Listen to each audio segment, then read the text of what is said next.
stalemate between TNA and URP over Jubilee spokesman's position. Musipoteze network, mukaenda kufikiria ile pesa kidogo ya CDF, mukafikiria ile pesa kidogo ya devolution, mukawache serikali kuu, national government, ianze kucheza na 425 billion yenye imepewa kutoka China. We must audit Uhuru's China goodies, Senator Khalwale says. And in sports, giant killer Cabras RFC storms to the Driftwood Sevens quarterfinals.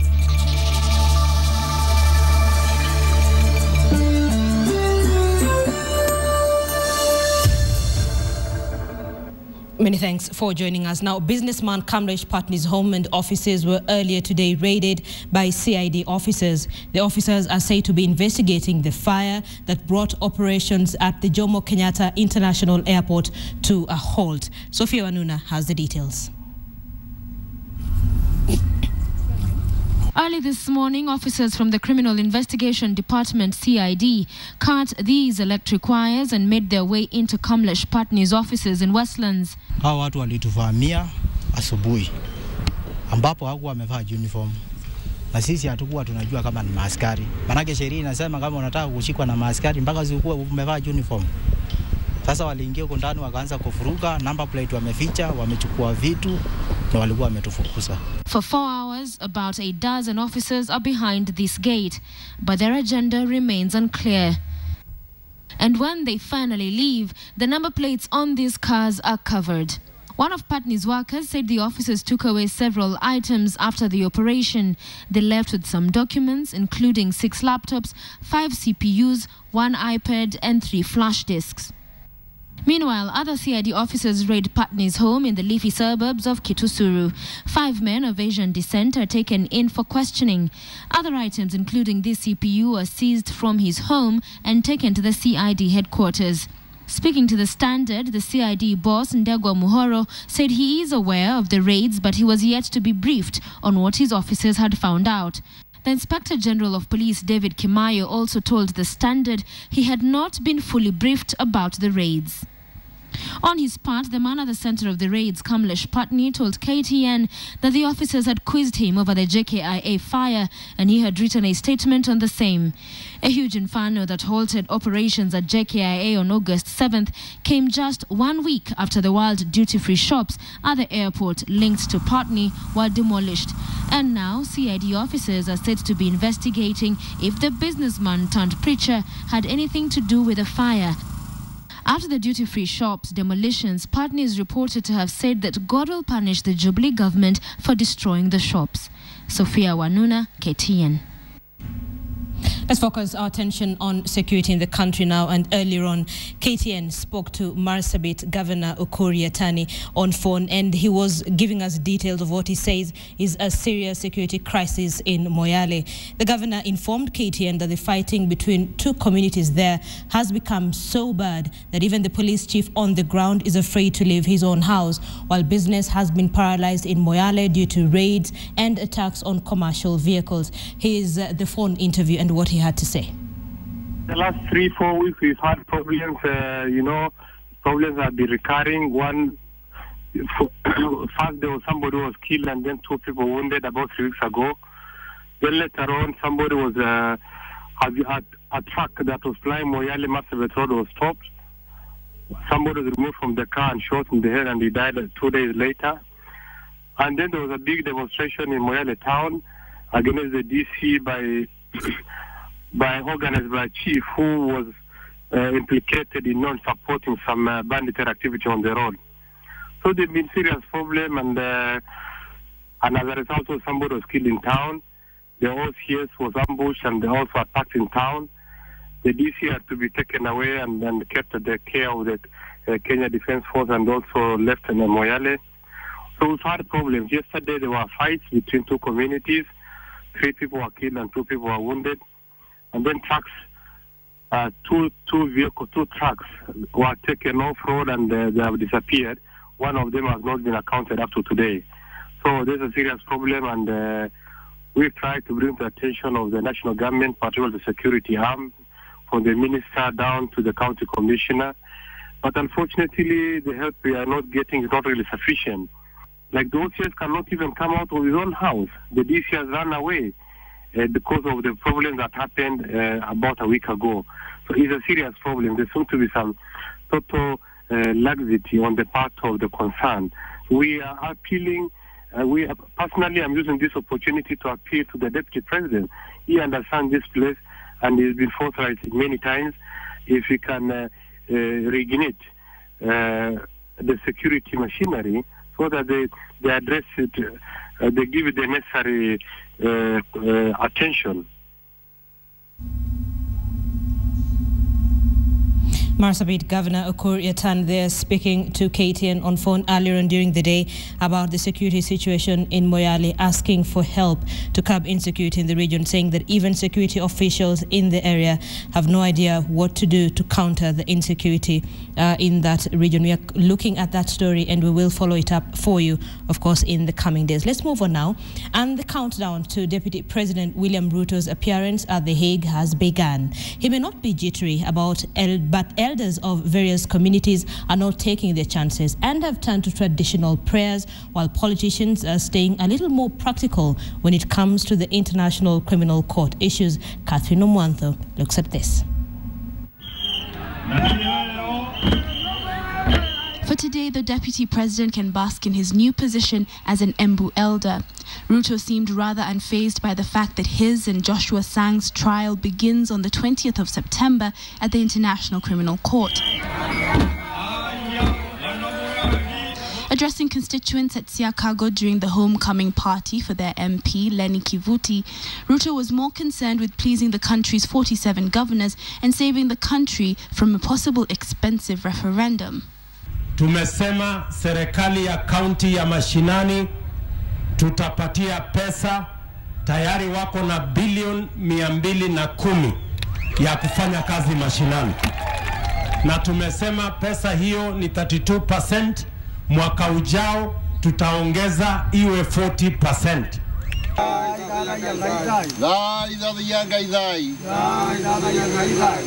But in Nyeri County, elders from various communities are not taking any chances. They resorted to traditional prayers and sacrifices. While elders sought the intervention of a supreme being, legislators in Nakuru have a more practical approach to the ICC issue. Lakini wanajaribu kusema kwamba kutakuwa na mwanya katika uongozi wa taifa wakati Uhuru Kenyatta ama William Ruto watapokwenda kule Hague. Hakutakuwa na nafasi kama hiyo. Nyinyi mupate taarifa kutoka kwangu. Kesi hii inaendelea kudidimia kama hapo awali. Hata sasa inaendelea kusorota zaidi. Ketunyu was speaking during the opening of Secretary to the Cabinet Francis Kimemia's home in Nakuru County. Catherine Omwantho, KTN. Let's stay with Deputy President William Ruto, and his party, URP, has denounced a deal to craft a single Jubilee Alliance Secretariat. URP has differed with the President's TNA party, saying URP has not been consulted and is not party to the establishment of a joint secretariat that is supposed to act as Jubilee Alliance defensive mechanism from CORD salvos. URP Chairman Francis Ole Kaparo indicated that whereas the idea is good, it is being handled poorly by TNA officials. From a casual glance, all seems fine with the Jubilee Alliance leadership, but there are serious behind-the-scenes maneuvers by President Uhuru Kenyatta and his deputy William Ruto's parties. Efforts by TNA and URP to forge a single secretariat has sharply divided the two coalition partners, resulting in the shelving of the unveiling of former Garsen MP Danson Mungatana as the secretariat spokesman. Jubilee proposed to form a 5-man team as a counter-offensive to CORD coalition's bashing of government, with Mungatana as its spokesman. CORD's affront on government has seen the two leaders come out of the closet to defend themselves and government. Sasa wale wachoyo wakiingia pale, unaona ile mati inatiririka. Nataka kubaki na pesa yote kule Nairobi.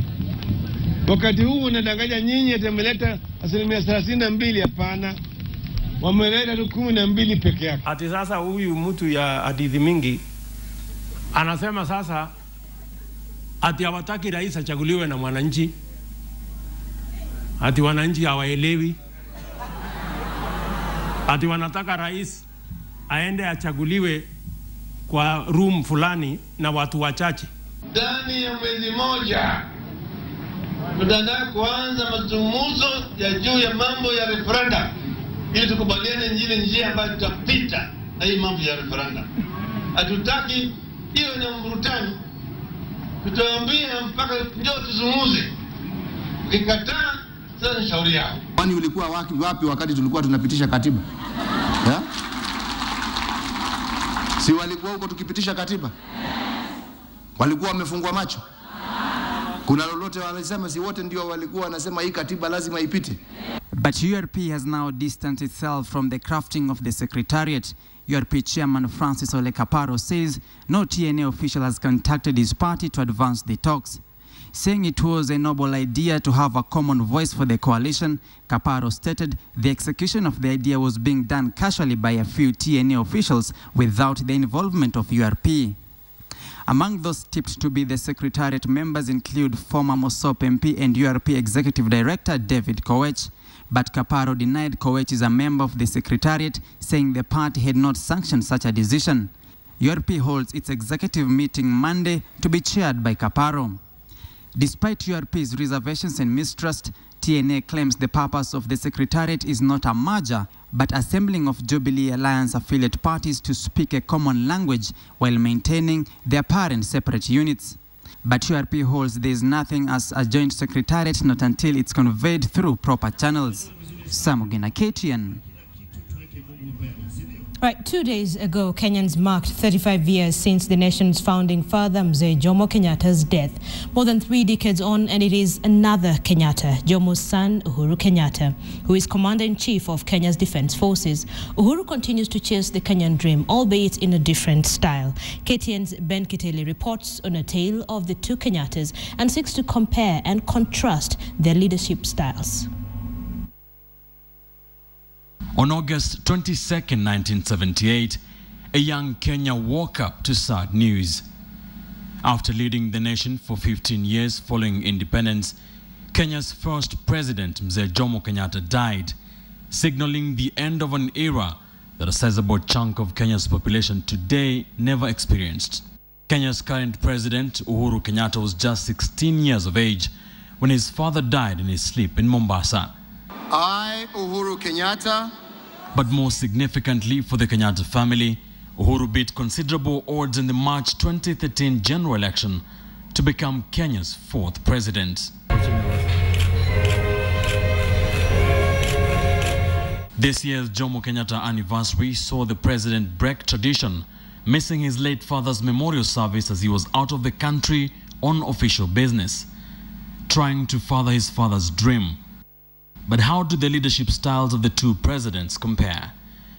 Jomo Kenyatta's cabinet was a mixture of philosophies, therefore making it hard to put a label on his government's exact ideology.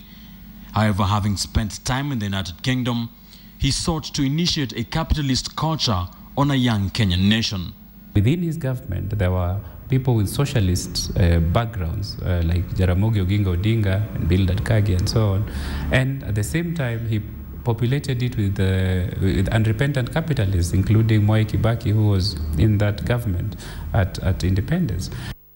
Jomo Kenyatta had a seemingly hands-off approach to the way he ran his government, choosing to let his ministers handle most issues.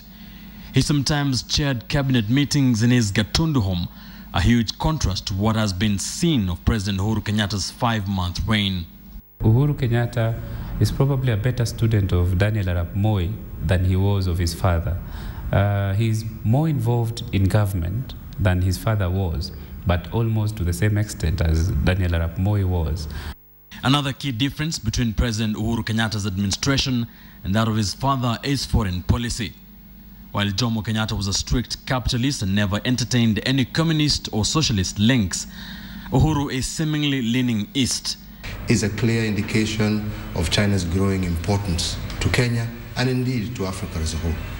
He has made his first state visit outside Africa to China, where he has signed agreements worth 425 billion shillings, as well as forming stronger political cooperation with the Asian giant. The fact that now he's quoting China, Russia, and other countries rather than the traditional trading partners that we have had over the years, like the United Kingdom, the US, and the other European countries.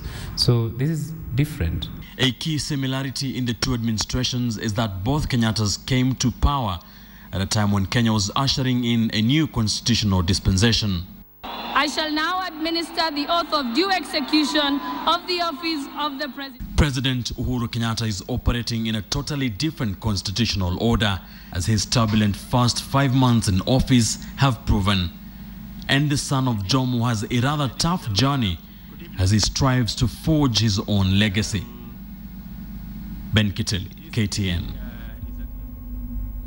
Ben Kitile, they are reporting. Now, students from various secondary schools across the country participated in the Dreams Come True competition, an initiative that seeks to discover talents among young people and reward them with scholarships. Sharon Momanyi attended the colorful event and now brings you the details.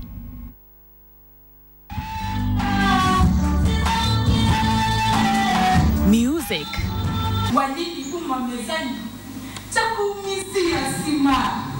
Poetry, paintings and drawings, and fashion too.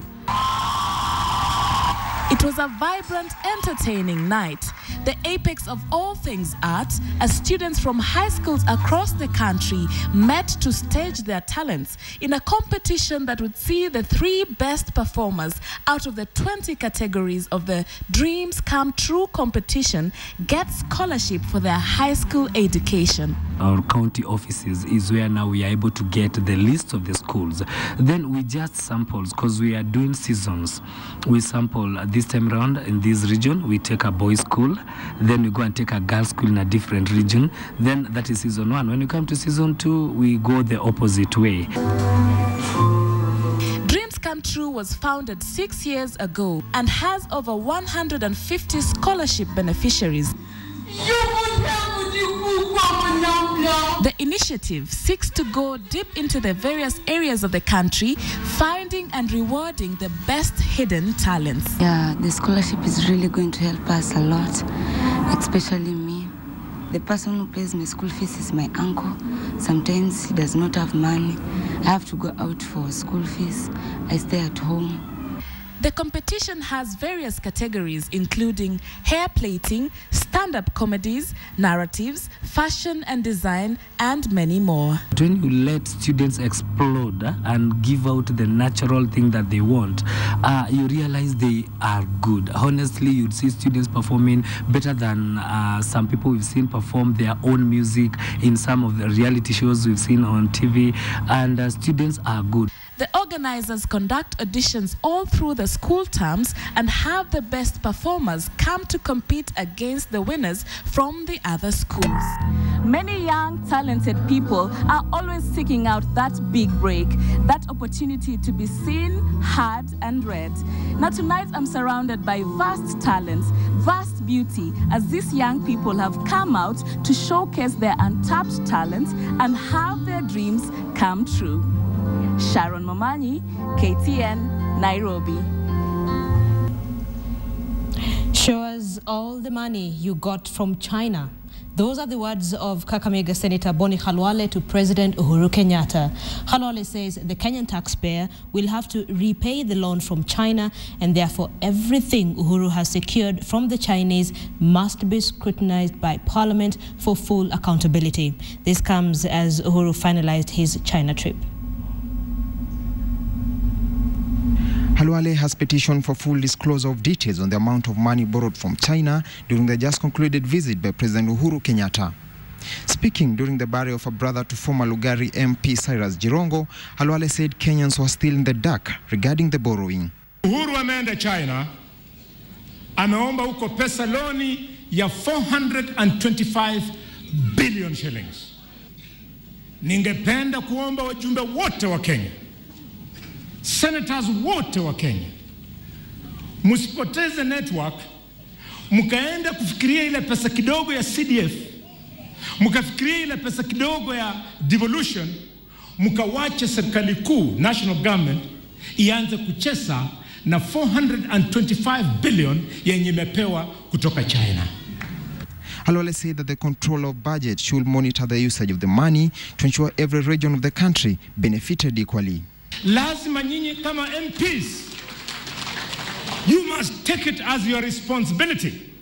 Muhakikishe kwamba zile miradi zenye hii pesa itakaramia, hizo miradi siende katika pembe zote za Kenya. Msipofanya namna hivyo nyinyi waheshimiwa, itamaanisha kwamba it will be the old story. A president of a nation like Kenya, unaenda ngambo, and you take only governors selected from your coalition of the government. Francis Ontomwa, KTN Kakamega.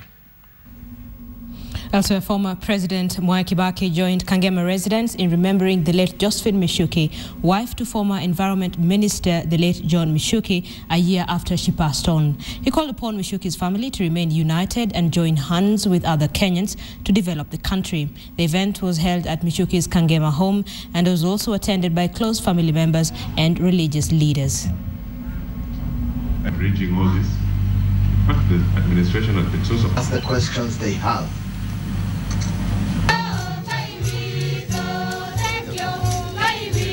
When questions arise, when she opens her, she has found the one who is to be. You yourselves, when you are here now, when are you going to do something which will make us remember you?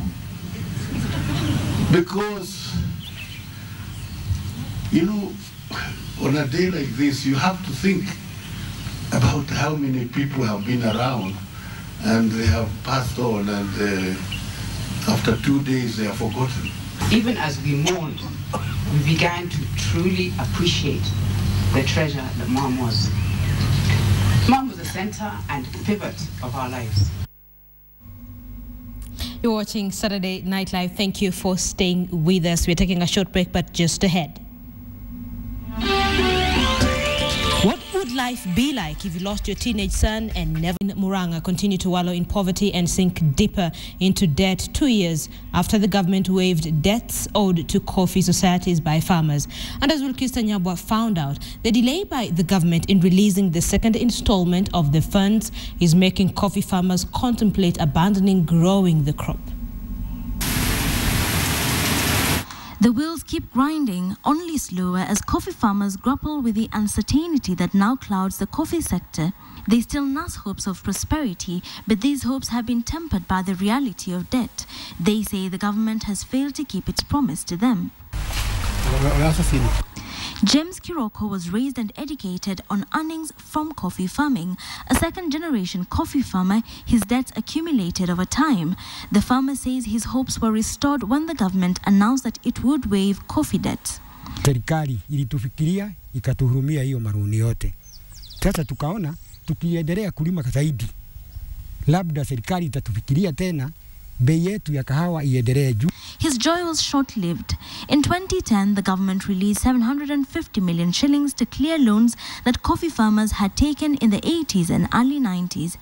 And with this start, in 2011, coffee prices rose to 96 shillings per kilogram in Muranga. But the good times did not last. 2012 saw a sharp drop in the prices. And in that year, the government failed to release phase 2 of the funds, thrusting farmers back to the bottomless pit of debt. And the rest of the sector has been affected too.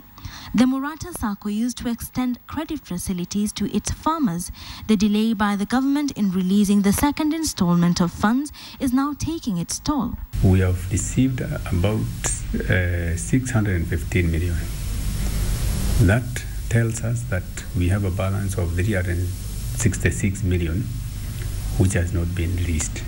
So it means now we also cut down on the credit facilities to farmers. In 1996, Muranga coffee farmers earned about 1.5 billion shillings. Last year, coffee farmers in the area earned 700 million shillings. The coffee farmers have now been forced to find other sources of income. By selling his livestock, Kiroko has been able to send his children to school, while casual work enables him to buy farm inputs. Coffee farmers here still cling to the hope that the fortunes of coffee farmers will change once more. Wilkinson Abu, KTN. Let's take you to the North Rift now, and a group of 46 brewers of illicit liquor from Chekorio in Keyo South are being taught alternative life skills in a bid to not to only reduce the high rate of alcoholism in the region, but also empower the group to long-term solutions to alcohol problems. KTN's Mercy Kandie has that story from the North Rift. Take a look.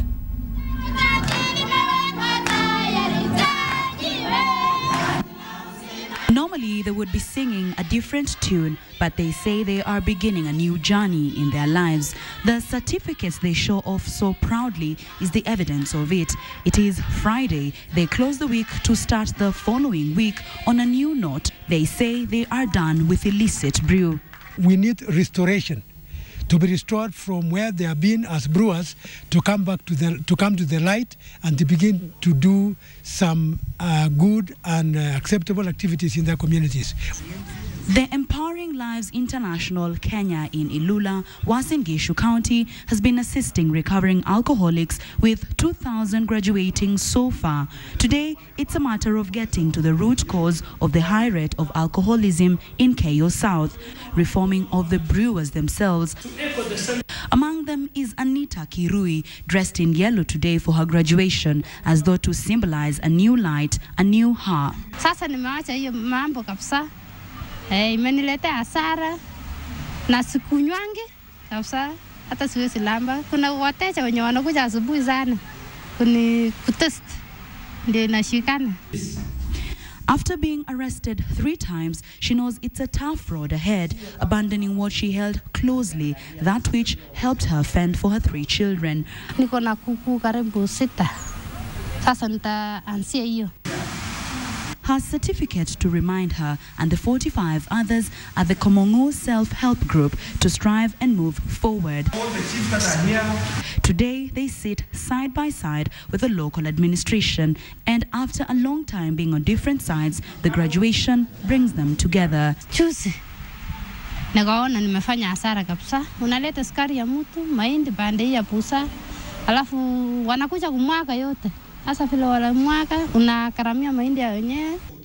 Elgeyo Marakwet County government passed a bill to stop making and selling of illicit brew in the county, and those here voluntarily coming to the program to get alternative entrepreneurial skills. The challenge that we are going to face is that they have customers now reporting tomorrow and Sunday, and they don't know what they'll do, but we have strengthened them to call a spade and tell these people, sorry, we have quit. Even if we are going to lose money, they are saying we have knowledge and we want to use what we have.